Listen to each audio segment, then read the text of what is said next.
ವೀಕ್ಷಕರೇ ನಮಸ್ಕಾರ. ಭಾರತ ಹಾಗೂ ಆಸ್ಟ್ರೇಲಿಯಾ ನಡುವಿನ ಕೊನೆಯ ಟೆಸ್ಟ್ ಪಂದ್ಯವು ಇಂದು SCG ಅಂತಾರಾಷ್ಟ್ರೀಯ ಮೈದಾನದಲ್ಲಿ ಪ್ರಾರಂಭವಾಗಿದೆಯಾ? ಇನ್ನು ವೀಕ್ಷಕರೇ, ಈ ಒಂದು ಪಂದ್ಯದಲ್ಲಿ ಭಾರತ ತಂಡದ ಬ್ಯಾಟಿಂಗ್ ಅಬ್ಬರಕ್ಕೆ ಆಸ್ಟ್ರೇಲಿಯಾ ತಂಡವು ತತ್ತರಿಸಿ ಹೋಗಿದೆಯಾ? ಹೌದು ವೀಕ್ಷಕರೇ, ಈ ಕೊನೆಯ ಟೆಸ್ಟ್ ಪಂದ್ಯವು ಭಾರತ ತಂಡಕ್ಕೆ ಮಹತ್ವದ ಪಂದ್ಯವಾಗಿದೆಯಾ? ವೀಕ್ಷಕರೇ, ಈ ಒಂದು ಪಂದ್ಯವನ್ನು ಗೆದ್ದುಕೊಂಡರೆ ಭಾರತ ತಂಡವು ಈ ಒಂದು ಟೆಸ್ಟ್ ಸರಣಿಯಲ್ಲಿ 2-2 ಅಂತರದಿಂದ ಸಂಬಲಗೊಳಿಸಬಹುದು. ಹೌದು ವೀಕ್ಷಕರೇ, ಈ ಒಂದು ಪಂದ್ಯವನ್ನು ಟೀಮ್ ಇಂಡಿಯಾ ತಂಡವು ಯಾವುದೇ ಬೆಲೆತ್ತಾದರೂ ಗೆಲ್ಲಲೇಬೇಕಾದ ಅನಿವಾರ್ಯದಲ್ಲಿದೆಯಾ? ವೀಕ್ಷಕರೇ, ಈ ವಿಡಿಯೋದ ಸಂಪೂರ್ಣ ಹೈಲೈಟ್ಸ್ ಬಗ್ಗೆ ತಿಳಿಯೋದಕ್ಕಿಂತ ಮುಂಚಿತವಾಗಿ ಟೀಮ್ ಇಂಡಿಯಾ ತಂಡವು ಈ ಪಂದ್ಯದಲ್ಲಿ ಗೆದ್ದು ಬೀಗುತ್ತದೆ ಎಂದರೆ ದಯವಿಟ್ಟು ಈಗಲೇ ವಿಡಿಯೋಗೊಂದು ಲೈಕ್ನ ಮಾಡೋದ್ರ ಮೂಲಕ ನಿಮ್ಮ ನಿಜವಾದ ವಿನ್ನಿಂಗ್ ಪರ್ಸೆಂಟೇಜ್ ಕೊಡಿಯಾ. ಹಾಗೆ ವೀಕ್ಷಕರೇ, ಪ್ರತಿಯೊಬ್ಬರೂ ಕೂಡ ದಯವಿಟ್ಟು ಕಾಮೆಂಟ್ ಬಾಕ್ಸಲ್ಲಿ ಇಂಡಿಯಾ ಎಂದು ಟೈಪ್ನ ಮಾಡಿ ನಿಮ್ಮ ಕಾಮೆಂಟ್ಸ್ಗಳನ್ನು ತಿಳಿಸಿಯಾ. ಮತ್ತು ಇದೇ ರೀತಿ ಸ್ಪೋರ್ಟ್ಸ್ ಮಾಹಿತಿಗಾಗಿ ದಯವಿಟ್ಟು ನಮ್ಮ ಚಾನಲ್ನ ಈಗಲೇ ಸಬ್ಸ್ಕ್ರೈಬ್ ಮಾಡಿಕೊಂಡು ಅಲೋ ನೋಟಿಫಿಕೇಶನ್ ಆನ್ ಮಾಡಿಕೊಳ್ಳಿ.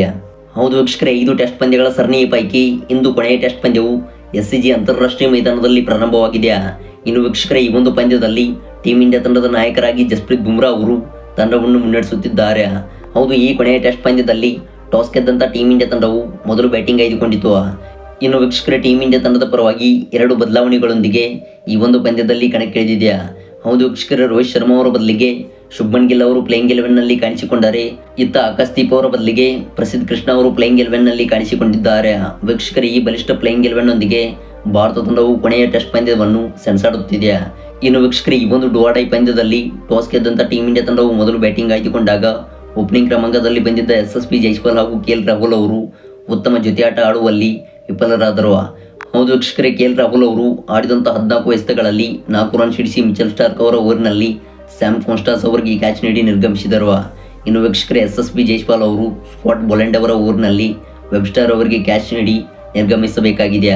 ಹೌದು ವೀಕ್ಷಕರೇ, ಆಡಿದಂಥ 26 ಎಸೆತಗಳಲ್ಲಿ 1 ಬೌಂಡ್ರಿ ಸಮೇತ 10 ರನ್ ಸಿಡಿಸಿದರು. ಇನ್ನು ವೀಕ್ಷಕರೇ, ನಂತರ ಬಂದಿದ್ದ ಶುಭ್ಮನ್ ಗಿಲ್ ಅವರು ಆಡಿದಂಥ 64 ಎಸೆತಗಳಲ್ಲಿ 20 ರನ್ ಸಿಡಿಸಿ ಉತ್ತಮವಾಗಿ ಬ್ಯಾಟಿಂಗ್ ಮಾಡುತ್ತಿದ್ದರು. ಆದರೆ ವೀಕ್ಷಕರೇ, ನೆಥನ್ ಲೈನ್ ಅವರ ಓವರ್ನಲ್ಲಿ ಸ್ಟೀವ್ ಸ್ಮಿತ್ ಅವರಿಗೆ ಲಂಚ್ ಡೇಗೆ ಕ್ಯಾಚ್ ನೀಡಿ ನಿರ್ಗಮಿಸಿದರು. ಇನ್ನು ವೀಕ್ಷಕರೇ, ನಂತರ ಬಂದಿದ್ದ ವಿರಾಟ್ ಕೊಹ್ಲಿ ಅವರು ಕೂಡ ಈ ಒಂದು ಪಂದ್ಯದಲ್ಲಿ ಉತ್ತಮ ಆಟ ಆಡುವಲ್ಲಿ ಮತ್ತೆ ವಿಫಲರಾಗಿದ್ದಾರೆ.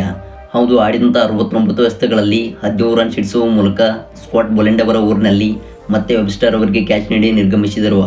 ವೀಕ್ಷಕರೇ, ಇದರೊಂದಿಗೆ ಭಾರತ ತಂಡವು ಇದೀಗ 41 ಓವರ್ಗಳಿಗೆ 81 ರನ್ಸ್ಗಳಿಗೆ 4 ವಿಕೆಟ್ ಕಳೆದುಕೊಂಡು ಸಂಕಷ್ಟಕ್ಕೆ ಸಿಲುಕಿದೆ. ಇನ್ನು ವೀಕ್ಷಕರೇ, ಕ್ರೀಸ್ನಲ್ಲಿ ರಿಷಬ್ ಪಂತ್ ಅವರು 14 ರನ್ ಸಿಡಿಸಿದರೆ ಜಡೇಜಾ ಅವರು 4 ರನ್ ಸಿಡಿಸಿದ್ದಾರೆ. ವೀಕ್ಷಕರೇ, ಇದರೊಂದಿಗೆ ಭಾರತ ತಂಡಕ್ಕೆ ಈ ಇಬ್ಬರು ಬ್ಯಾಟ್ಸ್ಮನ್ಗಳು ಆಸರೆಯಾಗಬೇಕಿದೆ. ಇನ್ನು ವೀಕ್ಷಕರೇ, ಭರ್ಜರಿಯಾಗಿ ಬೌಲಿಂಗ್ ಮಾಡಿದ ಆಸ್ಟ್ರೇಲಿಯಾ ತಂಡದ ಪರವಾಗಿ ಮಿಚೆಲ್ ಸ್ಟಾರ್ಕ್ ಅವರು 1 ವಿಕೆಟ್ ಕಬಳಿಸಿ ಮಿಂಚಿದರೆ ಪ್ಯಾಟ್ ಕಮಿನ್ಸ್ ಅವರು 0 ವಿಕೆಟ್ ಕಬಳಿಸಿದ್ದಾರೆ.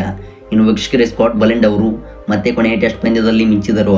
ಹೌದು, ಹಾಕಿದಂಥ 12 ಓವರ್ಸ್ಗಳಲ್ಲಿ 6 ಓವರ್ಸ್ಗಳನ್ನು ಮೆಡನ್ ಮಾಡುವ ಮೂಲಕ ಮತ್ತೆ 2 ವಿಕೆಟ್ ಕಬಳಿಸಿದರು.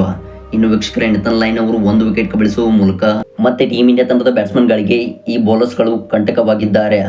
ವೀಕ್ಷಕರೇ, ಇದಾಗಿತ್ತು ಡೇ 1ನ ಸೆಷನ್ 1 ಸೆಷನ್ 2ನ ಫುಲ್ ಹೈಲೈಟ್ಸ್.